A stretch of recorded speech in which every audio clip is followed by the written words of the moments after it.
అదేదో సామాన్యమైన రూపంతో చనిపోలేదు, చనిపోయేటప్పుడు యథార్థ స్వరూపం వచ్చేస్తుంది. దారుణల అంగల దంతదండంబులు నగగహ్వరము బోలు నాసికయును గండశైలాకృతి కలకుచ యుగమును విరిసితూలెడు పల్ల వెంట్రుకలును చీకటి నూతుల జనయునేత్రంబులు పెనుదిబ్బపోలెడు పెద్ద పిరుదు జాగుగట్టల పోలు చరణోరు హస్తంబు అంకిన చెరువుతోన నెయ్యగొడుపు కలిగి షట్క్రోశ దీర్ఘమైక దిశ చూడ భయదమగుదాని కళేబరము చూచి గోప గోపీజనంబులు గుమికూడి బెదరుచుండిరి మనమున బెదరు కదిరి. ఎంత భయంకర రూపం అంటే 13 కిలోమీటర్లు పడిందిట ఆమె శరీరం.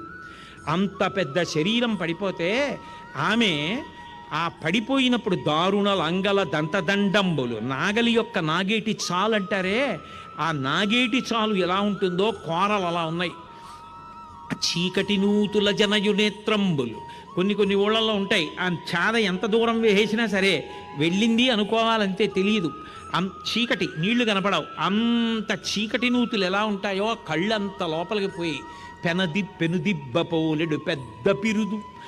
దానితో పాటుగా గండశైలాకృతి కలకుచ యుగమును, పెద్ద పెద్ద బండలు ఎలా ఉంటాయో అలా ఉన్నాయి ఆమె యొక్క స్తనములు. దానికి తోడు జాగుకట్టల పోలు చరణోరు హస్తంబు, పెద్ద పెద్ద కాలవలు తీస్తారు, నదుల పక్కన పొలాల్లోకి కాలవలు తీస్తారు, ఆ కాలవల్లోంచి నీళ్లు ఎడుతుంటాయి. ఆ కాలవలు పొడుగ్గా తీస్తే ఎలా ఉంటాయో ఆమె కాళ్ళు చేతులు అలా పడిపోయి ఉన్నాయి. కలిగి షట్క్రోశ దీర్ఘమైక దిశి చూడ భయదమగుదాని కళేబరము చూచి గోప గోపీజనంబులు గుమిగూడి బెదరుచుండిరి మనమున బెదరు కదిరి.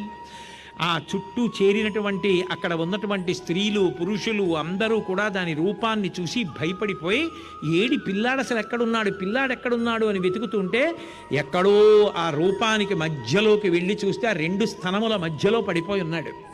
ఆ పిల్లవాడిని గబగబా తీసి నేలంకూలిన మేటి పిన్నురముపై నిర్భీతి క్రీడించువో బాలారమ్మని మూపు చేర్చుకొని సంస్పర్శించి ఆరార్చుచున్ గోలాంగూలము తిప్పి గోరజములంచల్లించి గోమూత్రముంచల్లి తద్బాలాంగంబుల గోమయంబలదిరా 12 నామంబులన్.